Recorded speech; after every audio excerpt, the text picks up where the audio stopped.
Belo Horizonte está estabelecendo com o Banco Mundial para poder fazer um processo de urbanização aqui para a região. E quando a prefeitura encaminhou essa proposta, né, ela fez isso a partir de uma audiência pública, e as audiências públicas são sempre momentos muito formais, com uma conversa técnica que as pessoas que não estão habituadas, muitas vezes não conseguem compreender o que está sendo colocado, e isso gerou um medo muito grande entre os moradores das ocupações da Isidora. E aí foi, durante toda a semana, várias reuniões remotas, e hoje foi necessário uma reunião presencial, onde estavam presentes arquitetos que trabalham já nessa assessoria com eles há muito tempo, dentre eles eu, e o pessoal da advocacia popular, que acompanha também o processo, além dos movimentos sociais que estão à frente aí dessa luta. Então, você tem... E as coordenações, né, de cada uma dessas 4 ocupações que compõem aqui o que eles chamam das ocupações da Isidora. Tá? Então, em função disso, que eu estou aqui agora, nesse momento, eu coloquei meu celular apoiado no painel e eu estou dirigindo, mas sem... E aí eu vou conversando com vocês. Peço desculpas, mas eu acho que é interessante, inclusive, para ver um pouco como que é o clima de atuar num contexto como esse, onde a gente tem que, muitas vezes, ficar participando de processos um pouco confusos e de uma hora para outra, tá? E que acaba prejudicando muito as nossas agendas, um pouco diferente quando a gente tem uma atuação mais tradicional, né, no campo da arquitetura e do urbanismo, que eu também tenho, e que a gente pode desenvolver os nossos projetos dentro do escritório e depois marcar algumas reuniões previamente com os nossos clientes para discutir aquilo tudo que foi definido. Aqui é sempre, no contexto das ocupações, as coisas são sempre muito atropeladas e envolve alguns atores que são o seguinte: a gente parte do princípio que uma ocupação urbana ele é um movimento organizado, muito bem organizado, né? Basicamente, você tem 3 sujeitos que ficam o tempo todo atuando.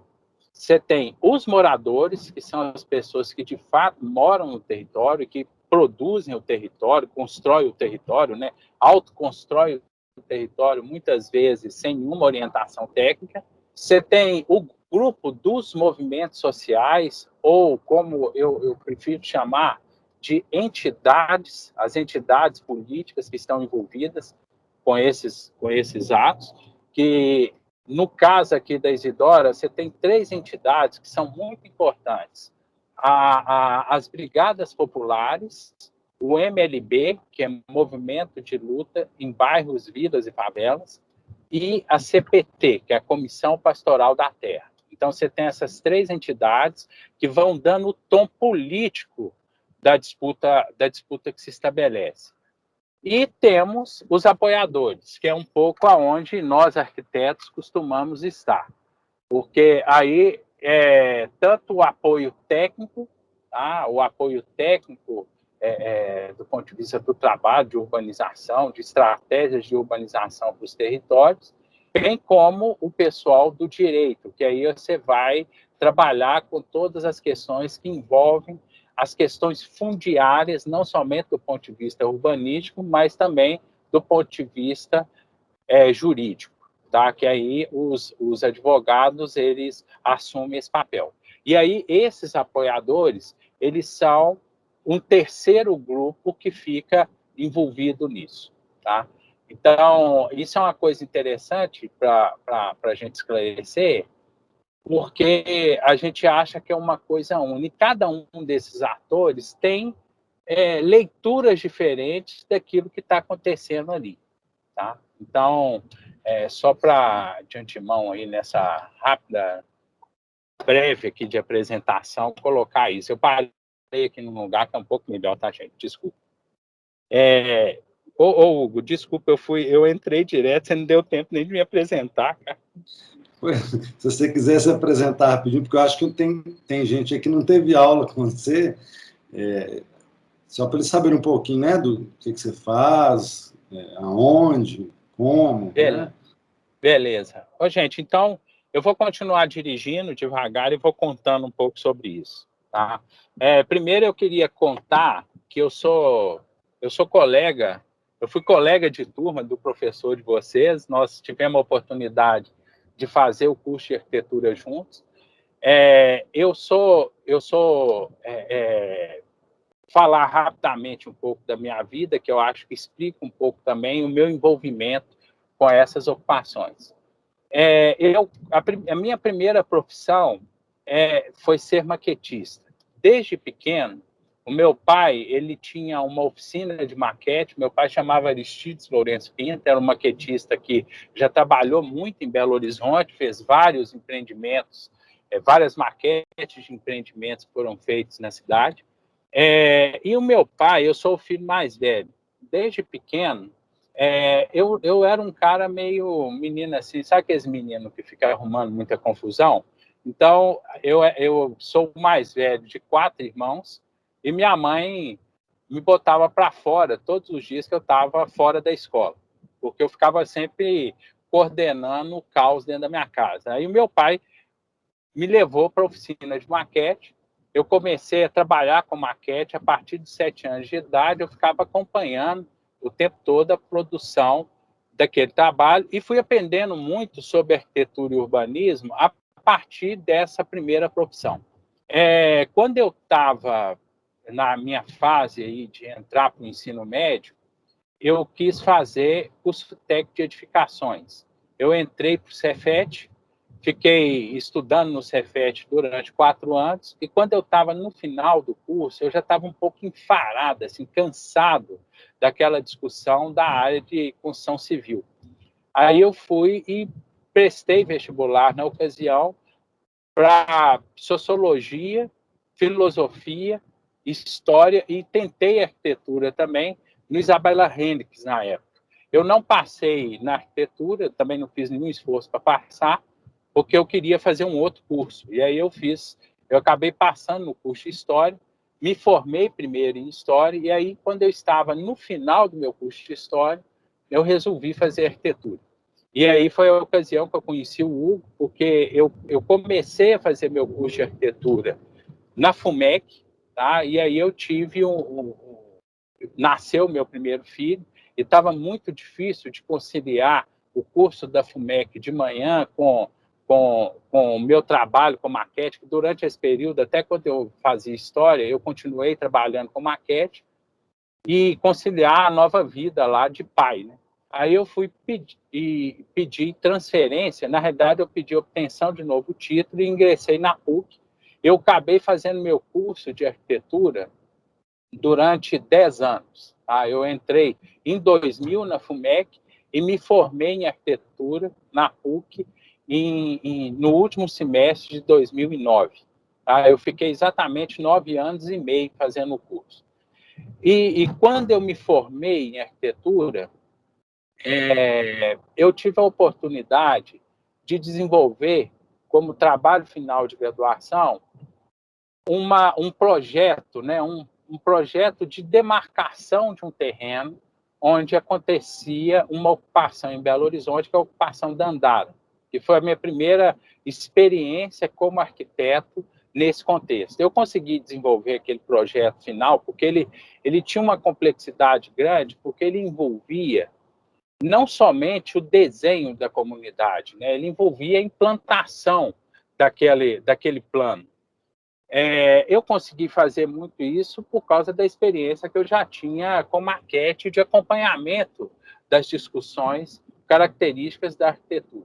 E aí, desde então, desde 2009, quando eu me formei, eu continuei trabalhando com isso. Tá? Eu hoje já vou caminhando para 12 anos de formado, onde eu, como arquiteto, eu trabalho sempre com ocupações, acompanhando várias, como assessor técnico de várias ocupações que acontecem em Belo Horizonte. Continuo trabalhando com maquete. Atualmente eu continuo lá dirigindo a empresa que era do meu pai, que é a Maquete Aristides. Eu estou lá todos os dias. Eu tenho um escritório de arquitetura que se chama Coal. Eu sou associado de uma associação que chama Arquitetas Sem Fronteira. Eu faço parte dessa associação. E desde 2015 eu ingressei como professor na PUC. E aí eu comecei, eu trabalho na PUC. Quem teve a oportunidade de ter aula comigo, a disciplina que eu ministro na PUC é Planejamento Ambiental Urbano, e eu sempre desenvolvo os trabalhos nessas disciplinas a partir dessas experiências profissionais que eu tenho tido, porque nesses lugares a discussão dos ambientes físicos e naturais, que são os elementos que a gente precisa de explorar muito nessa disciplina, eles são sempre muito presentes, tá? Então, por isso que essa temática, ela sempre acaba atravessando um pouco essa discussão que eu faço dentro dessa disciplina. Eu faço isso desde 2015 na PUC. Nesse semestre, eu estou tendo a oportunidade de dar uma outra disciplina, que é Práticas Profissionais, onde a gente está discutindo uma possibilidade de formação de um negócio social, que não está voltado somente para as ocupações, mas por outras demandas assim que os próprios alunos que estão participando da disciplina vão levar. A gente está fazendo isso a partir do estudo de uma discussão que é feita por um economista paquistanês, não é paquistanês, não, ele é de Bangladesh, que chama Muhammad Yunus. E aí a partir em 2015 também, eu passei num concurso como professor na UFMG. Então, atualmente, eu sou professor também na UFMG. Eu tenho um escritório, a Maquete, trabalho na PUC e na UFMG. É isso.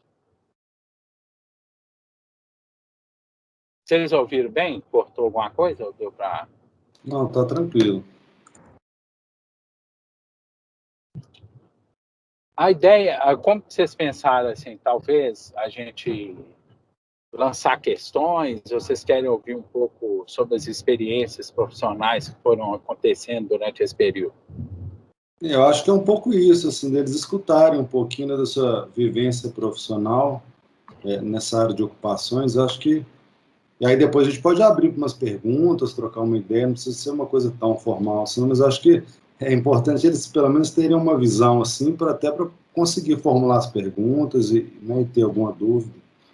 Tá, então eu vou contar rapidamente aqui um pouco sobre o que foi a experiência do Dandara, que eu acho que ela ainda é uma experiência emblemática assim, dentro dessa minha trajetória.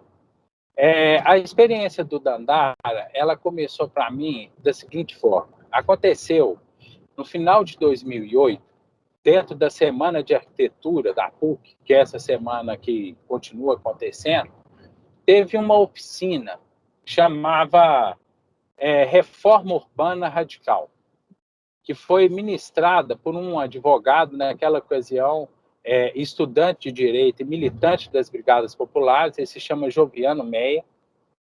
Ele fez essa oficina, organizada na ocasião pelo diretório acadêmico, né, que a Semana de Arquitetura era organizada pelo diretório acadêmico, e eu faço questão de destacar isso, porque eu acho que vocês, estudantes, têm que retomar esse processo. As oficinas organizadas pelo diretório acadêmico, elas eram extremamente ricas, porque, não que não seja agora, mas é porque eu acho que é importante quando nós, estudantes, levamos as propostas para que o próprio departamento vai descobrindo os nossos interesses dentro do curso. Eu fui participar dessa oficina porque eu não acredito que nada é radical. Tudo é construído de forma muito vagarosa e que as verdadeiras transformações, elas exigem muito tempo. E a gente perde um pouco a noção da radicalidade que essas transformações acabam gerando. Fui assistir a oficina e lá ele contou de uma ocupação que ocorria no Barreiro, que ela ainda acontece, chama Ocupação Camilo Torres. Eu fui conhecer essa ocupação e quando eu conheci esse lugar, eu falei assim, cara, aí está um tema interessante no meu trabalho final de graduação. Eu comecei a desenvolver um diagnóstico da ocupação para poder encaminhar, começar a construir propostas juntos com os moradores a partir dos problemas que eles já começavam a vivenciar dentro do território que eles tinham ocupado. Eu estava preparando esse documento dentro do calendário acadêmico, né? E aí houve, no início de 2019, eu fui fazer as duas últimas disciplinas que eu tinha que fazer para me formar, que na ocasião, hoje é um pouco diferente, que é o projeto executivo urbano e aquele projeto executivo que a gente tem, acho que é no 9º ou no 8º período, eu não sei, eu não me lembro. Na época ele acontecia mais ou menos no 9º período, a gente tinha uma disciplina chamada Projeto de Urbanismo 2 e Projeto de Arquitetura, era um nome todo complicado, 7, a gente chamava de P7. Essas duas disciplinas, elas aconteciam num terreno que existe no bairro Céu Azul. Tá? Eu fui nesse terreno no início de março de 2009, conheci o terreno, fiz o levantamento, igual a gente sempre faz quando vai começar uma disciplina de projeto e vai conhecer o terreno onde a gente vai ter que desenvolver a proposta. Comecei a desenvolver uma proposta de um parcelamento vinculado, que envolve, né, o sistema viário, né, o projeto de urbanização e o projeto de arquitetura dos edifícios. Quando a gente estava no meio do semestre, aconteceu uma ocupação que eu entrei em contato através do rádio, tá? Na realidade, através da televisão. Eu estava um dia em casa, almoçando, e aí estava lá passando uma reportagem e falou de um lugar que estava sendo ocupado no bairro Céu Azul. Eu fui e olhei assim, a filmagem da reportagem e vi que aquele terreno era o terreno que eu estava desenvolvendo a disciplina de Projeto de Urbanismo 2 e P7. O que foi uma sorte danada, né? Porque eu conhecia muito bem o terreno, por causa da disciplina, e conhecia e estava interessado no assunto. Eu fui e entrei em contato com o Joviano, porque ele era o meu contato para poder falar sobre a ocupação Camilo Torres, para falar com ele que eu estava com um documento pronto que eu queria apresentar para a comunidade. Ele foi me convidou a conhecer a ocupação da Andara, que era a ocupação que eu tinha assistido na televisão, e lá eu entregar o documento para ele. O documento, eu fiz um documento todo cheio de desenho, um mapa, super bem impresso, cuidadoso e tal, como a gente aprende a fazer dentro do curso de arquitetura. Eu entreguei esse documento para ele dentro da ocupação da Andara e ele foi me apresentar a ocupação.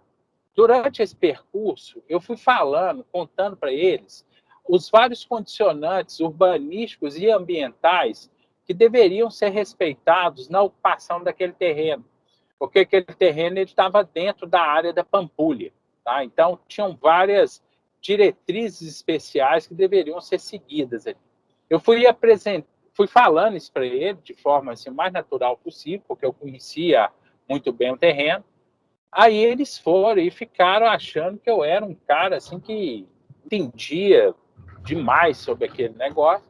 Eles foram e me convidaram na semana seguinte para poder elaborar junto com eles uma proposta urbanística para a área. Eu fui e junto com, na época, a professora, que já foi professora aí na PUC também, a Leta, que estava ligada ao escritório de integração, a gente começou a desenvolver um plano urbano para aquele terreno. Fizemos essa proposta, apresentamos isso para os moradores e começamos um processo de implantação, né, de demarcação daquele plano. Assim que a gente começou a fazer isso, a gente começou a ser muito reprimido pela polícia, tá? Porque a polícia tinha estabelecido um acordo com os moradores nos primeiros dias da ocupação, que eles deveriam ficar restritos a um lugar e não ocupar todo o terreno. E a nossa proposta era para ocupar todo o terreno, porque eles estavam vivendo de uma forma muito insalubre e muito próximos uns dos outros, e isso era uma condição muito ruim. A gente não conseguiu convencer a polícia. Na época, eu já comecei a partir daí a terminar a disciplina de Projeto de Urbanismo 2 e P7 dentro da minha proposta de parcelamento vinculado. Eu fiquei livre daquilo, passei na disciplina e comecei a desenvolver o meu trabalho final de graduação, que era aquele plano de demarcação. Tá? Aí a gente fez o plano, apresentamos, eles começaram a demarcar. O primeiro plano que nós fizemos para lá, ele era um plano que apresentava lotes de 1.000 metros quadrados, tá? Porque é o que a legislação da região exige. E aí vocês põem um lote de 1.000 metros quadrados para habitação de interesse social, parece algo meio sem sentido. Só que tinha uma especificidade na lei que falava que dentro de um lote de 1.000 metros quadrados eu podia ter 8 unidades habitacionais. Ou seja, eu podia ter uma unidade habitacional a cada 120 metros quadrados. Então, por isso que a gente chegou mais ou menos esse lote médio de 1.000 metros quadrados com mais ou menos 5 famílias morando, 5 não, desculpa, 8 famílias morando em cada um desses lotes. Apresentamos isso, eles começaram a fazer e eles começaram a ter muito problema.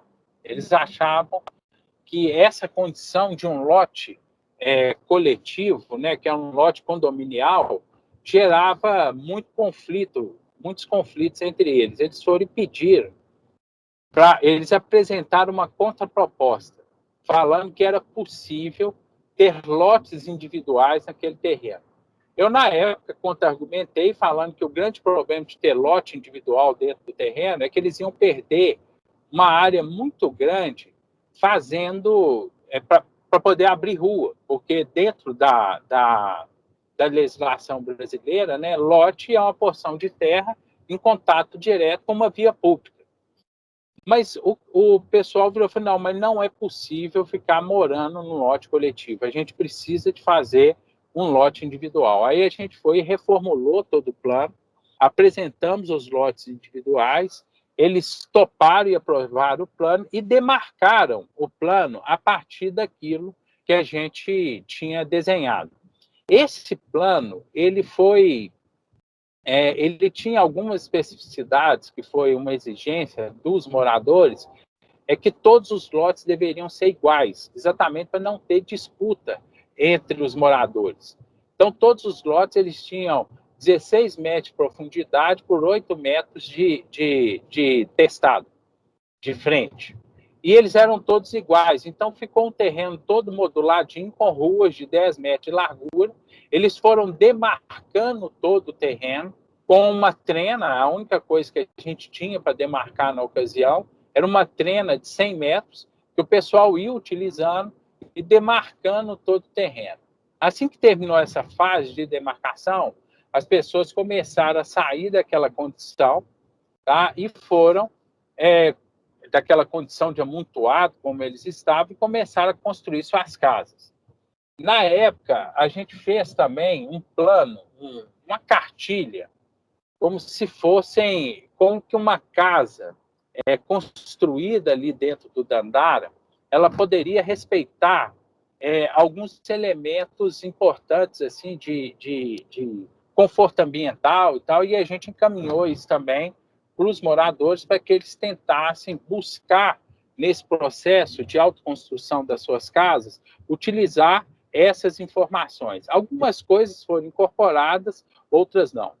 Além disso, eles pediram para desenvolver também alguns projetos de prédios coletivos. Aí a gente fez, ainda no meu TFG, eu fiz um projeto de um centro comunitário, que é uma casinha muito simples, eram 2 barracos com uma cobertura no centro, desses 2 barracõezinhos, onde o pessoal ia fazer reunião. Até hoje isso é utilizado lá para aula de educação de jovens e adultos, ainda tem esse uso. E depois que eu terminei a fase do TFG, né, eu continuei trabalhando lá como assessor técnico com eles e desenvolvi outras propostas. Uma delas foi uma igreja que eles construíram, ia ser construída no centro da ocupação a partir de um plano diretor que a gente também tinha elaborado com eles, né? E nesse centro no centro dessa área, né, desse grande terreno ocupado, ia ter uma igreja. No primeiro momento, ia ser um centro ecumênico. Porém, os católicos que moram na ocupação, eles sempre foram os que cuidaram mais desse espaço. Ela acabou, posteriormente, sendo consagrada como uma igreja católica, que é como ela está lá até hoje. É uma igreja, ela chama Igreja do Dandara, e ela é consagrada ao Sagrado Coração de Jesus. O nosso reitor, o Dom Joaquim Moll, inclusive já celebrou, já fez algumas celebrações lá, inclusive celebrações comemorativas, como comemoração do Natal, esse tipo de celebração mais importante entre os católicos. Tem umas coisas que são interessantes dentro desse processo.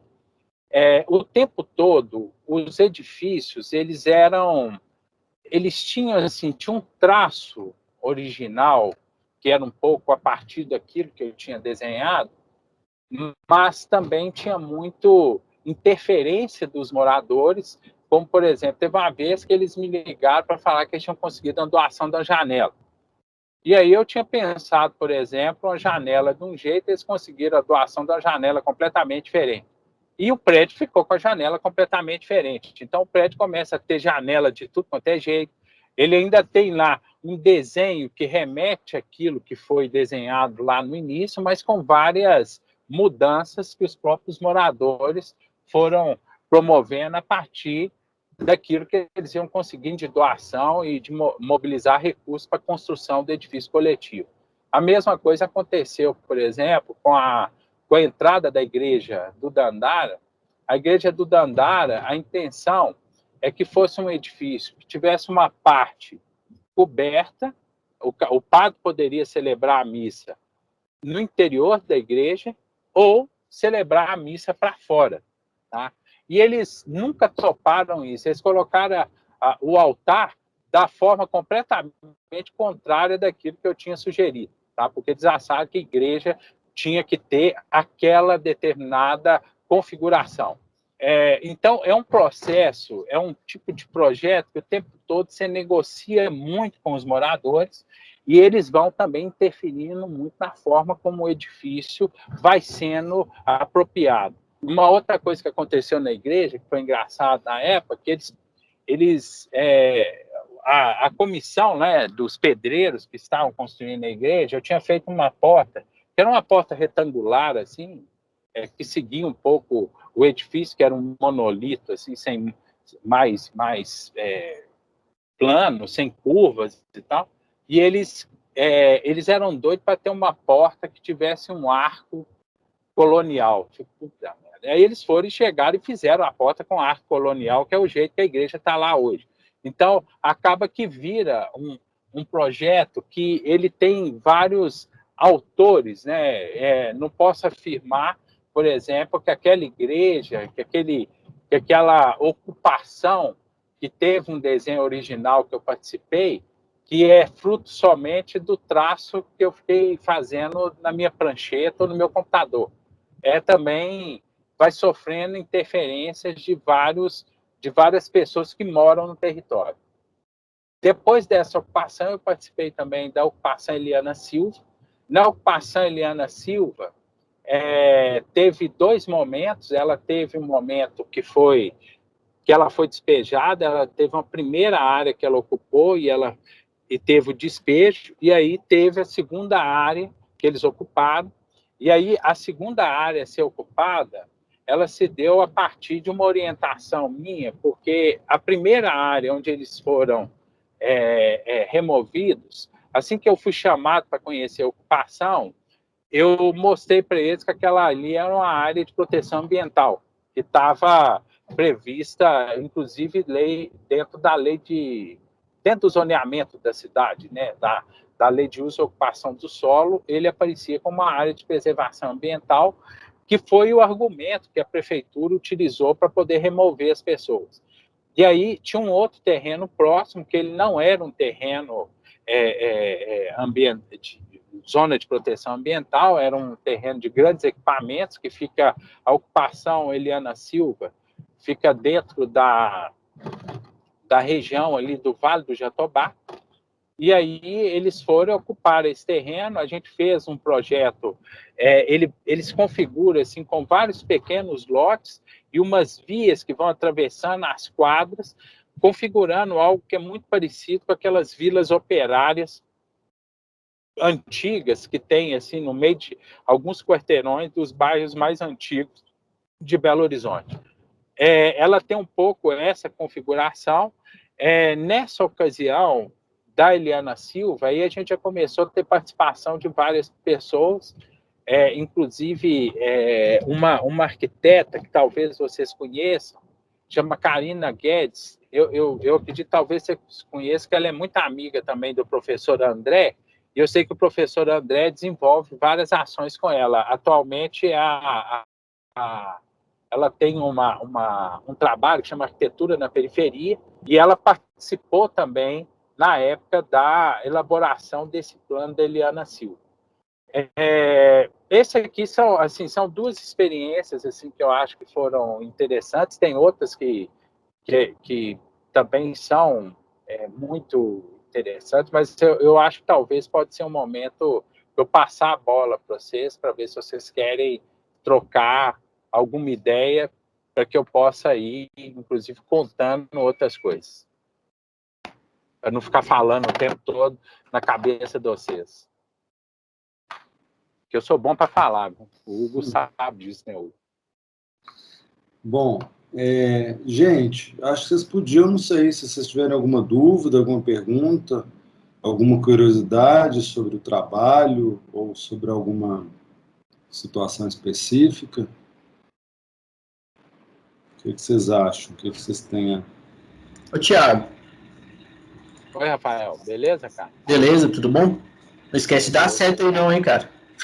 Não, eu dei certo, deu certo. O problema foi que na hora que eu virei aqui, aí o celular tombou. Tô brincando. Mas aqui, eu queria saber, assim, o que você acha que é o maior desafio para trabalhar com ocupação aqui em BH? Ô, Rafael, eu acho que um dos grandes desafios, assim, para trabalhar com ocupação, e eu acho que não é só em Belo Horizonte, não, tá? Eu acho que isso é de uma maneira geral no Brasil inteiro, onde tem ocorrido eventos semelhantes. Um dos grandes desafios é a gente buscar desenvolver uma linguagem onde as pessoas compreendam aquilo que a gente está apresentando, tá? Então, agora mesmo, vou tentar te dar um exemplo a partir disso, dessa reunião que eu estava. Por que as pessoas da ocupação Isidora, elas estão com tanto medo assim, em relação ao que está sendo proposto para a área? Porque eles tiveram uma reunião semana passada, onde estavam os técnicos da Secretaria de Planejamento Urbano da cidade, que são, boa parte deles, arquitetos, e o pessoal da SUDECAP, que é a Superintendência de Desenvolvimento da Capital, onde predomina também arquitetos, mas predomina mais ainda engenheiros civis. E muitas vezes o pessoal apresenta as propostas, mesmo que as propostas sejam propostas tecnicamente pertinentes, as pessoas que moram nas ocupações, elas estão muito habituadas a produzir os seus próprios espaços. Então, elas querem entender muito bem o que está previsto para ali. Então, é muito importante que a gente consiga desenvolver um discurso de forma que as pessoas consigam, de fato, dialogar conosco. Então, as ocupações urbanas, elas nos apresentam o desafio para nós técnicos de como desenvolvermos um discurso que não fique restrito somente aos técnicos, aos nossos pares de profissão, tá? Todas as pessoas deveriam compreender aquilo que a gente está discutindo. Esse é um grande desafio. Tá? Então, por exemplo, a prefeitura, semana passada, ficou achando que não está conseguindo dialogar com as pessoas, achando que as pessoas não estão querendo aquilo que ela está propondo, mas, na realidade, não é isso. As pessoas não estão entendendo aquilo que está sendo proposto.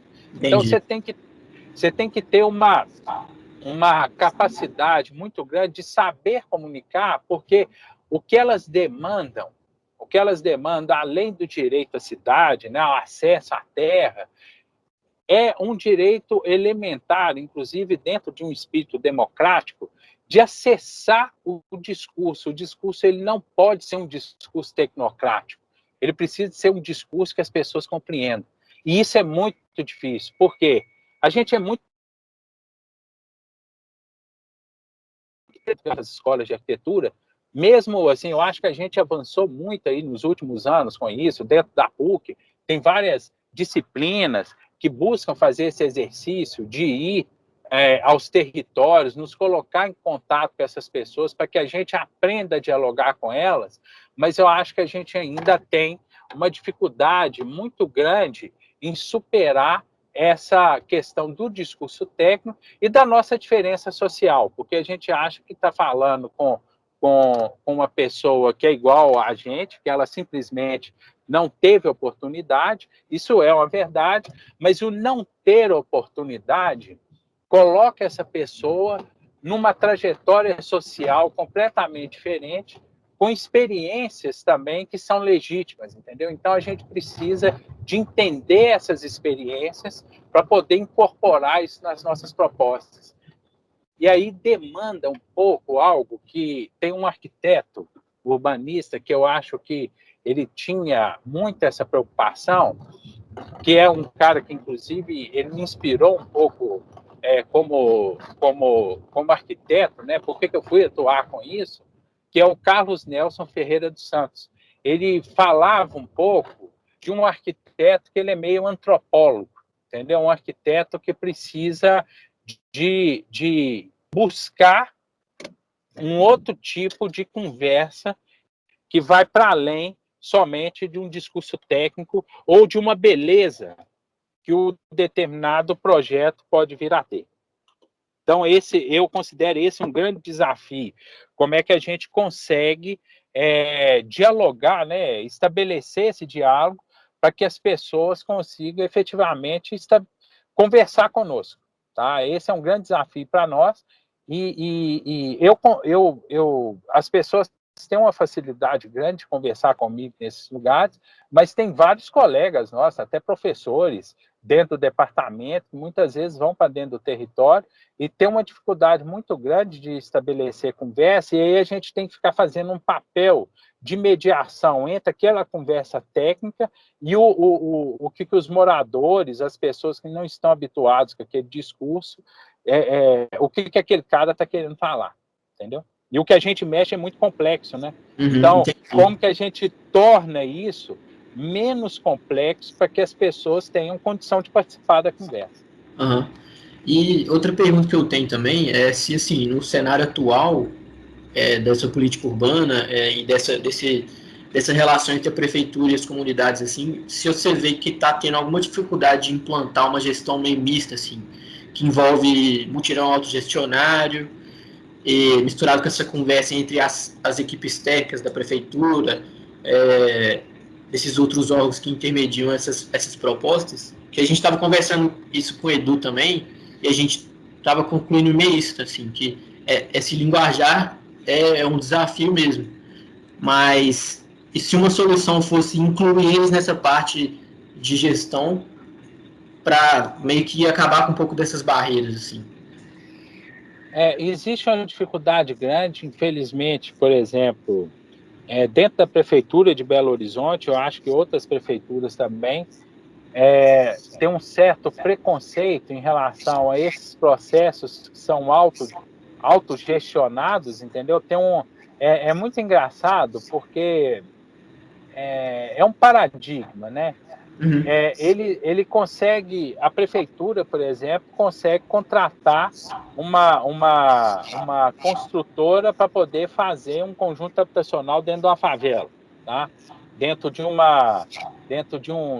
abrir uma rua dentro de uma favela e tal, e ela não consegue chegar e passar esse dinheiro, por exemplo, diretamente para os moradores que moram no lugar e que às vezes também tem soluções para aquilo, entendeu? Ela não consegue romper essa coisa. É como se só é possível fazer políticas públicas a partir das instituições. E as instituições não conseguem estabelecer uma conversa que avance para além dessa condição de só falar pela instituição. Não sei se eu fui claro. Eu entendi. É como se fosse um estigma para a instituição, né? Sim. Entendi. Bom, beleza, essas são minhas dúvidas. Valeu. Valeu, Rafael. Pessoal, Eu já vou sentar na rua aqui, eu vou esperar meu filho sair do futebol. e gente, mais alguém? Mais alguma dúvida?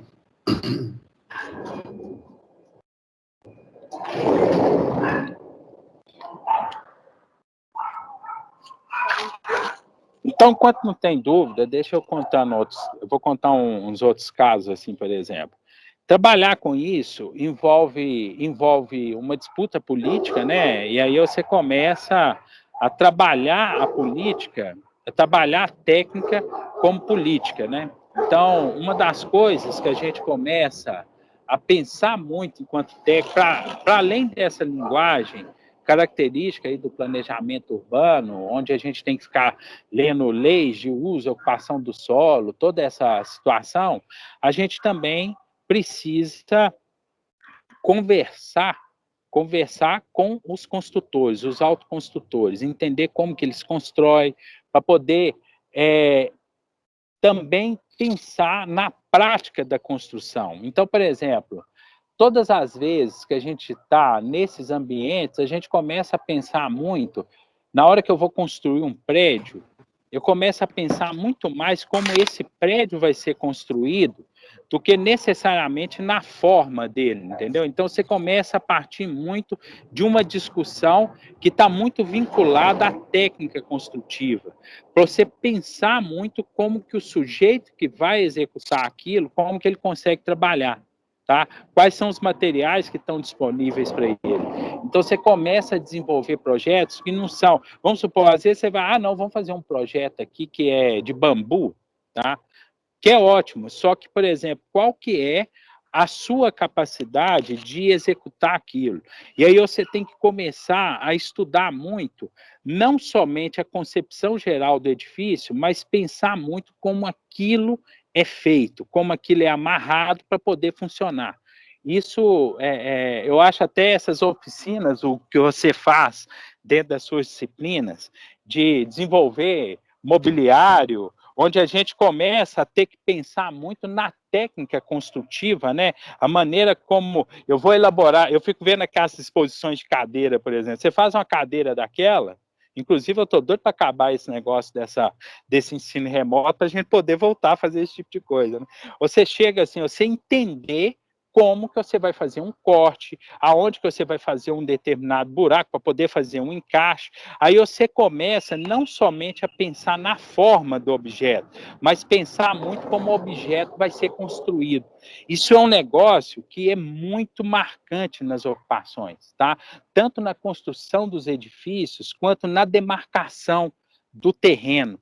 Porque aí eu tenho que pensar assim, eu chego ali, os caras ocuparam um terreno, eles não têm ferramenta, ele não tem um teodolito, não tem um topógrafo para chegar lá e ficar fazendo as medições. Então, o que ele tem? Ele tem trena.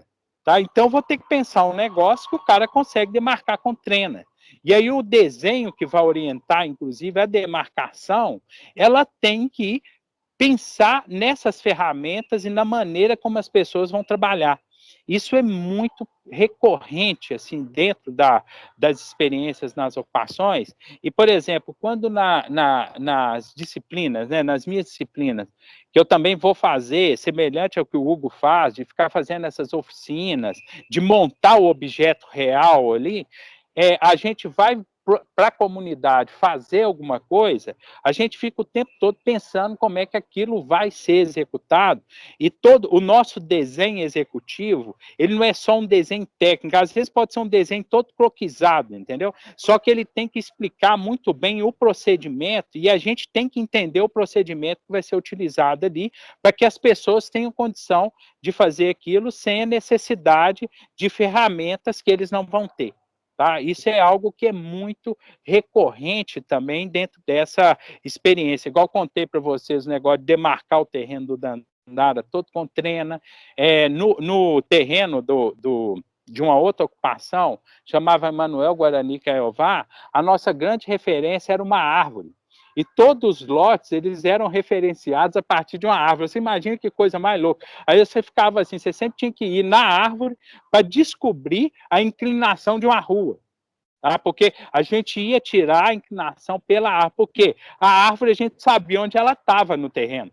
Tá? E ela se torna uma referência. Então, essa situação, ela é muito marcante para mim, porque, por exemplo, quando eu trabalho como arquiteto projetando uma casa, eu já projetei casa, então você projeta uma casa e o cara que está me contratando, às vezes ele vai me contratar para acompanhar a obra, às vezes ele vai contratar um engenheiro para fazer o cálculo estrutural, vai fazer todas essas coisas, ou vai ter um engenheiro que vai acompanhar a obra. Esse cara, ele consegue ler aquela linguagem técnica que está ali colocada. Quando eu estou na ocupação, eu tenho que dialogar com outras pessoas e que essas pessoas muitas vezes não estão habituadas com isso. Aí eu preciso de pensar muito no processo de execução, tá? No processo de execução para poder projetar. E aí o projeto, ele parte muito dessa reflexão de como que aquilo vai ser executado. Isso, para mim, inclusive, isso é uma das coisas que eu acho que mais me ajuda enquanto arquiteto, porque eu começo a ficar mais próximo de algo que o nosso campo se afastou um pouco, que é o ambiente da obra, né?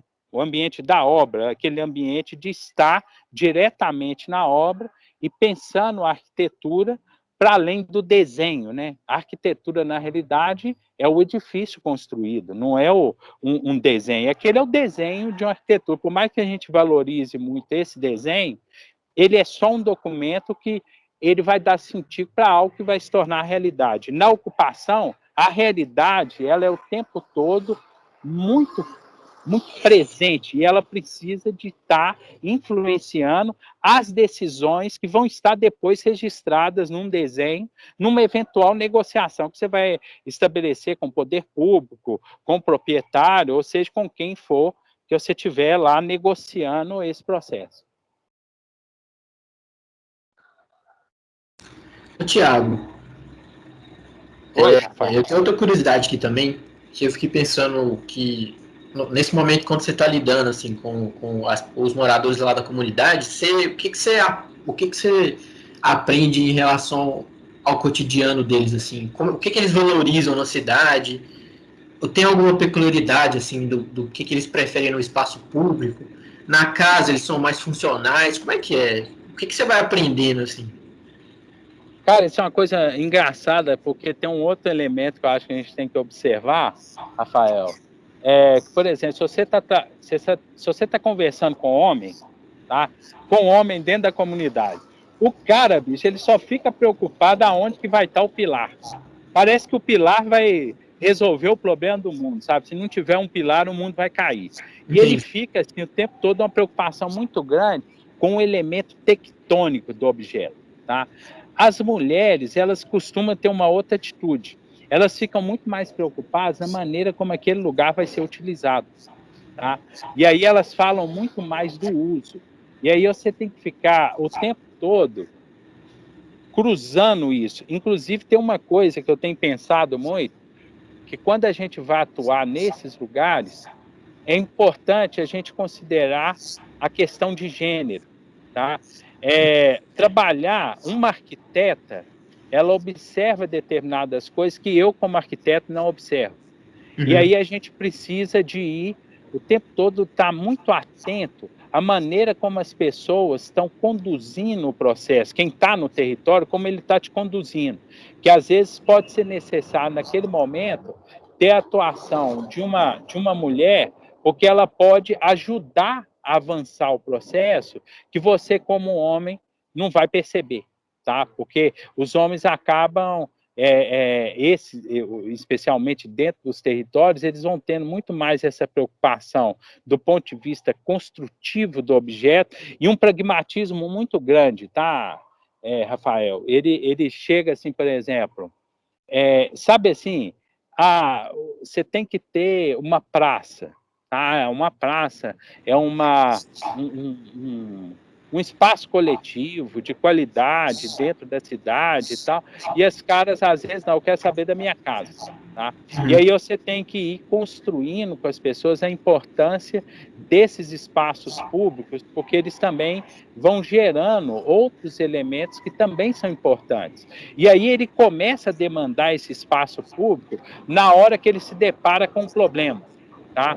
Então, por exemplo, se o cara está falando muito, que ele só está preocupado com a casa dele, você tem que lembrar ele que ele tem filho.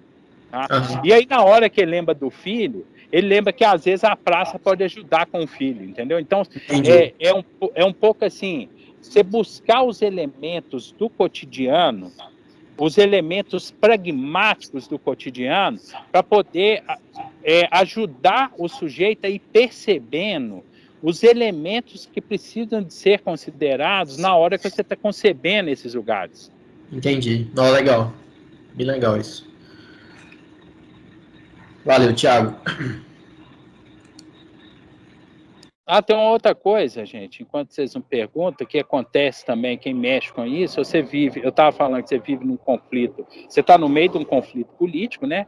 Então, por exemplo, as pessoas acham que você é comunista, que você é o cara que está pronto para fazer revolução.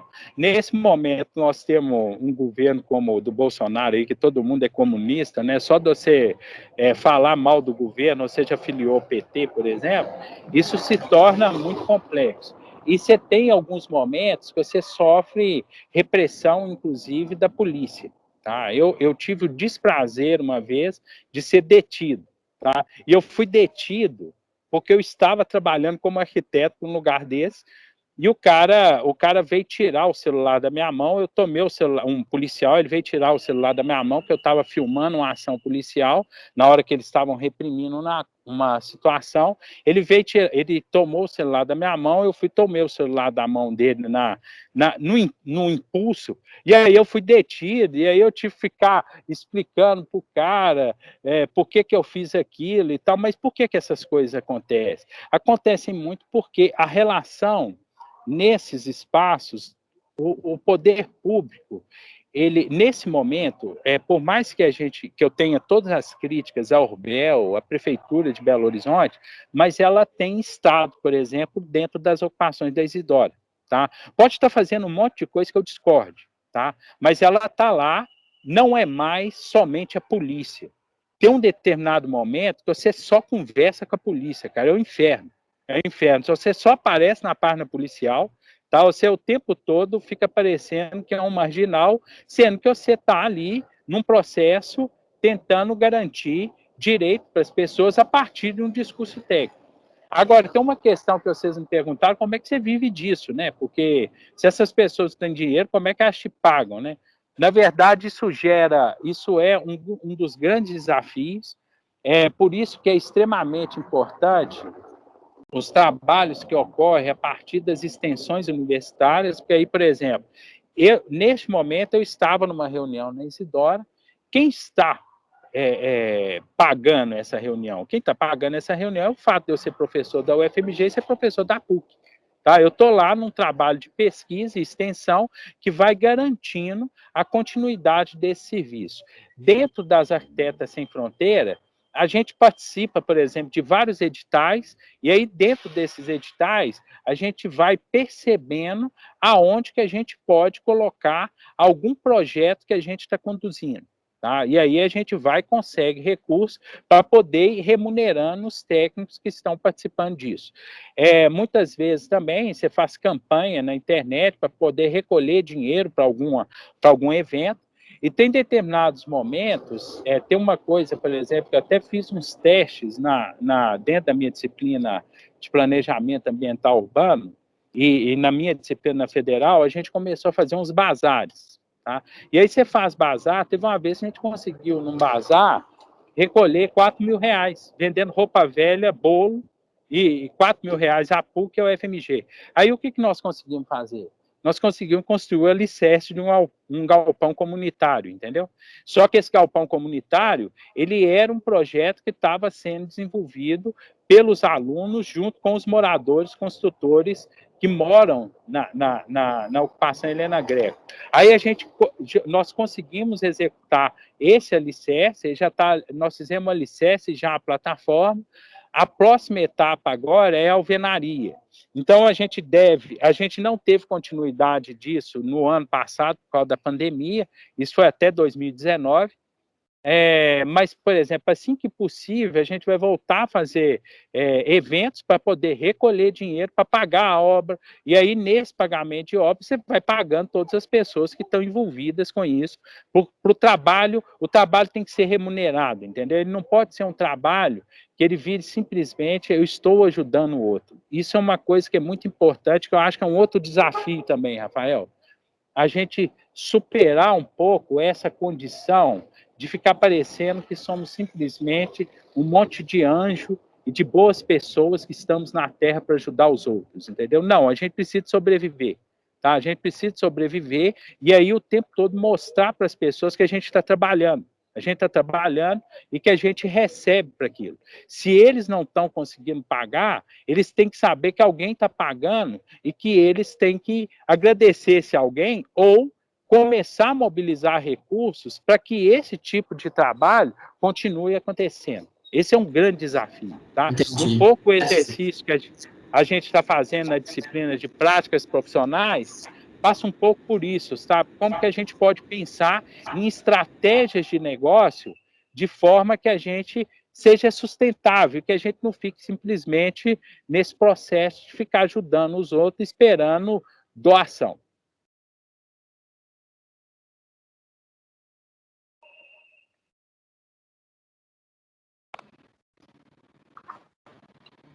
E aí, gente, alguma dúvida?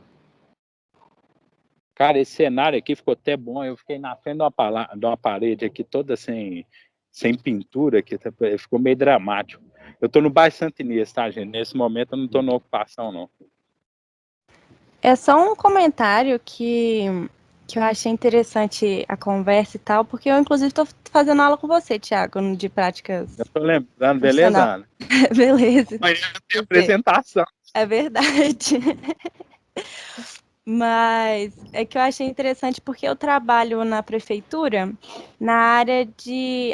Nem tem a ver com a questão de ocupação nem nada, mas eu tive a oportunidade uma vez de ir a campo com a UBEL. E aí eu acho legal, assim, interessante a gente ver o outro lado também, né? Porque a gente foi lá com a UBEL e tal, a gente viu os problemas que ela passa ali, tipo, da população às vezes não confiar ali na URBEL que ela está tentando fazer o trabalho, eles ficam com medo da URBEL ser outra parte da prefeitura, que vai entrar ali, vai ver que a casa não está aprovada e vai tirar eles de lá. E eles ficam com medo da URBEL entrar lá, e eu acho legal também a gente ver esse outro lado, assim, que é o pessoal se organizando, né, para resolver esses problemas da ocupação. Então, eu achei legal. Uma das coisas, Ana, inclusive, que a gente acaba nessa situação é um pouco tentando esclarecer, inclusive, qual que é o papel da URBEL, tá? A URBEL muitas vezes acha que a gente é inimiga deles, tá? E de forma alguma é isso que acontece, tá? O que existe é um processo de exercício crítico mesmo nosso a partir dessa experiência do território. Mas existe um entendimento entre as várias pessoas que estão envolvidas com isso, da necessidade do poder público estar nesses lugares, entendeu? Então, é sempre um papel de formação. que eu acho que muito desse trabalho que a gente fica fazendo vai construindo essa entrada, entendeu? Vai construindo essa entrada do poder público, porque aí os moradores eles começam a entender qual que é a nossa linguagem. Tá? Sim.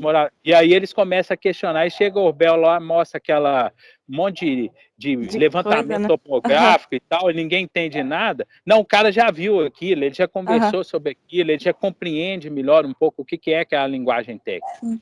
Eu não lembro em que ocupação que eu fui com o Rubel, porque foi em 2019, assim, eu fui porque meu gerente, assim, liberou alguns estagiários para ajudar, porque eu trabalho na questão de parcelamento de interesse social. Então, ele liberou a gente, porque o Rubel estava precisando de algum pessoal para ajudar, e eu fui lá com o Rubel, e eu achei legal justamente isso, que na ocupação que a gente foi, tinha um cara lá que acho que ele tava fazendo obra, não sei o que ele tava fazendo, e que a mulher que tava com a gente, assim, ela foi comentando que aquele cara tava sempre ali, e toda vez que a Rubel passava lá, ele queria saber o que estava acontecendo, que queria saber o que eles estavam fazendo hoje e tal. E eu achei interessante que realmente, assim, às vezes pode ter esse tipo de coisa lá também, porque eu não lembro qual que era a ocupação, mas às vezes esse cara teve esse acesso a esse tipo de informação que a Rubel mexe e tal, e que estava ajudando a Rubel e levando mais tranquilo, né? Porque a gente teve de encontrar com gente que não queria atender a Rubel, e esse cara que estava assim super tranquilo, gente boa, queria conversar, entender o que estava acontecendo, então eu acho interessante. Tem um caso, só contar mais um caso aqui, que foi engraçado, e dentro disso que você está. Isso que você contou, me fez lembrar um negócio. Em 2019, nós fizemos uma oficina teve um encontro das escolas de arquitetura da América Latina aqui em Belo Horizonte, né? E nós, da PUC, nós fizemos uma oficina dentro desse encontro. E nessa oficina, a gente pegou uma das ocupações, a gente estava acompanhando, e fomos para a ocupação com todas as pessoas que estavam participando da oficina. E aí tinha gente da Bolívia, da Argentina, de tudo quanto é canto, né? Aí a gente foi mostrando para o pessoal, para eles conhecerem o território, e eu parei no lugar e comecei a falar do lugar onde era a nascente. Tá? E de fato é a nascente lá, né? E o cara construiu a casa do lado da nascente, do lado mesmo, a 1 metro de onde é o olho d'água. Só que o olho d'água não estava aflorado naquele momento, que era um momento de seca, não estava chovendo na ocasião. Aí eu fui conversando lá, expliquei para o pessoal, explicando como é que o território se forma e por que a nascente está naquele ponto e tal. Fui embora. Isso foi numa quinta-feira. Cara, no sábado, eu tive que voltar nesse lugar por um outro motivo. E aí eu fui nesse lugar, passei por esse lugar lá onde era a nascente. Cara, veio um morador pra cima de mim, virando e falando que eu era, na verdade, um espião. Que papo era aquele de ficar falando que ele mora na nascente, que ele não mora na nascente, que tal, não sei o quê, que eu estava inventando nascente no terreno dele. Aí eu falei assim, puta merda. Eu falei, não, calma. Primeiro é o seguinte, eu não crio nascente. Quem cria nascente é Deus. Deus que criou o mundo e botou nascente aí. Eu não criei a nascente. Eu vou te explicar por que a nascente está aí. Tá? Aí eu expliquei para ele de novo a formação do terreno, por que ela aflora ali. Não sou eu que escolhi a nascente aí, não. Você construiu a casa do lado da nascente, cara. Aí agora, você está imaginando que eu quero te remover. Eu não quero te remover, nem tem poder de polícia para isso. Eu não sou poder público.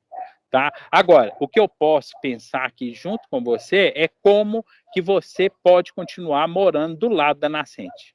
Tá? Porque técnicas para poder respeitar a nascente, a gente também conhece. Como é que você pode não infiltrar esgoto, como é que você pode passar a cuidar do lugar. E aí o papo mudou, entendeu? Mas esse papo que mudou, o cara chegou e me ameaçou, e as ameaças são sempre assim maravilhosas, é que eu vou te passar e tal, não sei o quê.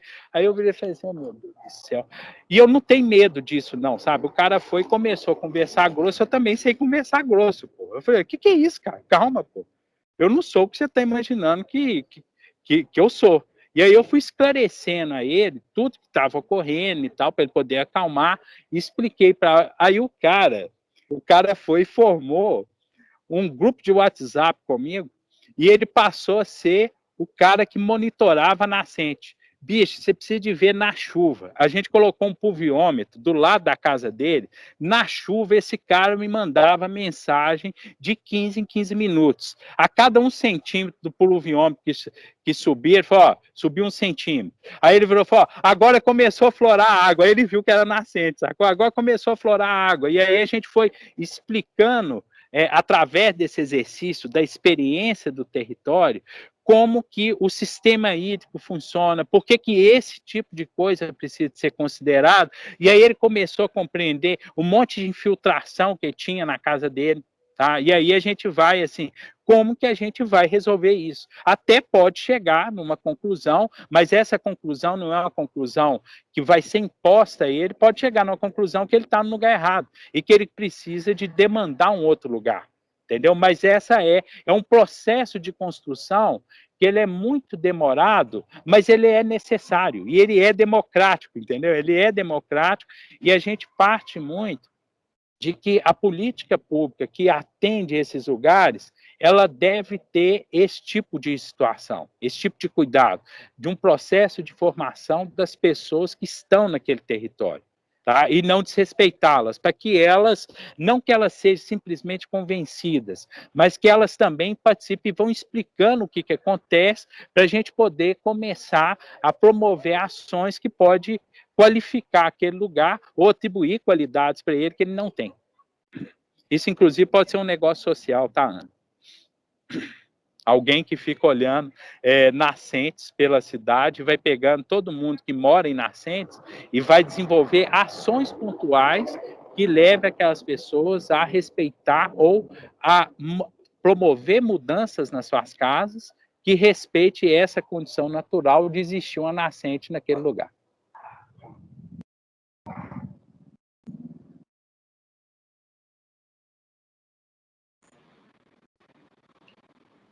Tem a Cecília está te elogiando aqui, falando que gostou da palestra, que queria ter sido sua aluna, que ela está sem microfone aqui. Cecília Bernardes. Ô, Cecília, volta para o 4º período, vai ser um prazer te receber. Mas eu estou agora, essas práticas colaborativas, isso é 7º período, não é, Ana? É 7º ou 8º? Qual, agora essa aqui? Não, a que eu dou, acho que é no 7º, no 8º período. É no 7º, É no 7º. Então agora eu estou no 7º também, de repente a gente pode encontrar lá. Vai ser um prazer. Obrigado aí pela oportunidade. Gente, mais alguém? Alguém quer fazer alguma pergunta, comentário, elogio, crítica? A hora é agora.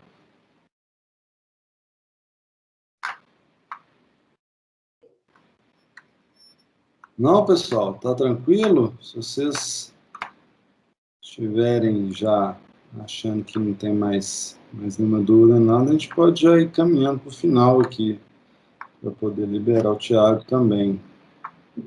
Peraí, gente, eu só vou pegar minha máscara para tentar entrar ali para pegar meu filho. Peraí, rapidinho.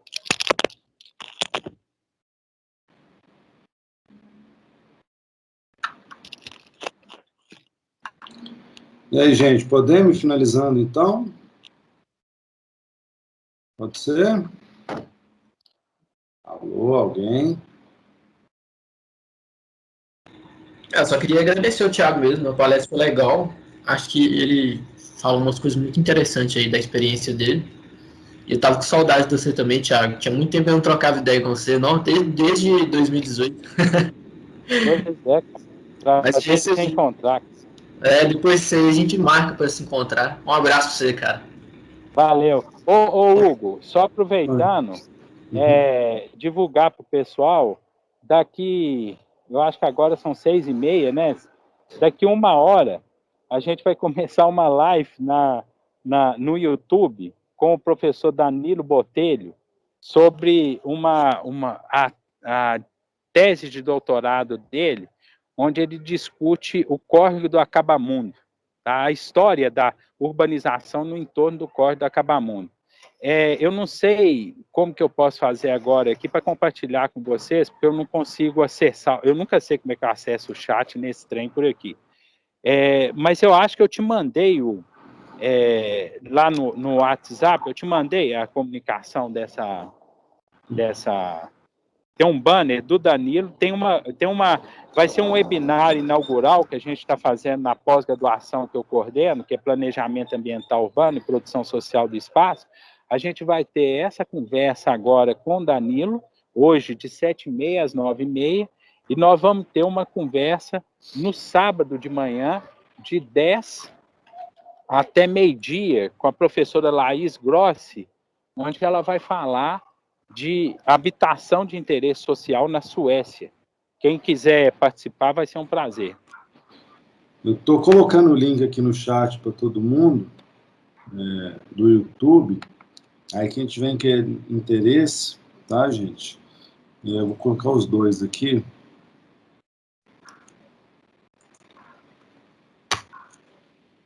Aí, pronto, agora foi completo. E quem quiser, gente, também, eu estou igual propagandista aqui, né?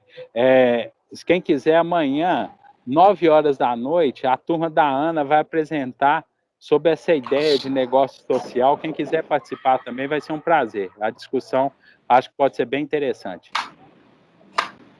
Aí a Ana pode depois compartilhar com a turma o link da nossa aula. Vou mandar então um e-mail depois com o link da aula. Valeu. Beleza. Thiago, então, te agradecer aí pelo seu tempo. Valeu demais. Cara, eu que agradeço. Peço legal. desculpas aí pela forma como eu tive que ir conversando com vocês. E peço desculpas também por ontem, mas é porque estava numa correria danada, mas foi uma oportunidade muito boa. Agradeço aí o convite por ter participado aqui hoje. Se tiver alguma outra necessidade aí, pode contar comigo. Vai ser um prazer. Beleza. Bom demais, Thiago. Obrigada, Thiago. Foi ótimo. Até amanhã. Alguém mais, gente? Até amanhã. Thiago, então é isso. Foi um prazer. Valeu demais. A gente se encontra aí acabando essa pandemia, né? Beleza. Isso aí. Tomara. Ficar livre disso. Falou, gente. Obrigado. Valeu, Thiago. Obrigado. Boa sorte para vocês aí. Bom semestre. Até mais. Falou, até mais. Pessoal, boa tarde para todos. Obrigado pela presença aí, tá? Desculpe qualquer coisa. E semana que vem a gente já está de volta, tá? 3h30, horário de sempre das palestras, com o André Orsini, tá? Que é filho do Luiz Carlos, que fez o Minutinho. Acho que vai ser bem legal também, tá? Oi. Só para recapitular aqui, porque semana passada a gente tinha falado de que uma palestra ia ser na quarta-feira. Ela já está definida ou não? Eu acredito que sim, tá? Ela não tem que ver a confirmação dela, mas a princípio sim. É do Álvaro Pontoni no dia 17 às 19 horas. Ah, tá. Beleza. Tá? Mas assim, isso ainda tem um tempo, né? A próxima é no dia 4, tem a do dia 18, essa seria, do 11 seria no dia 18. Ah, tá. Não, tranquilo então. E aí eu vou tentar ver também como postar no Canvas as conferências para quem não pôde ver ao vivo, para ficar registrado lá certinho. Beleza. Obrigadão. Falou. Nada. Pessoal, isso então. Bom final de semana para vocês. Até quinta que vem. Qualquer coisa, entre em contato. Tchau, até. Tchau, gente. Tchau. Obrigado. Um abraço. Até mais.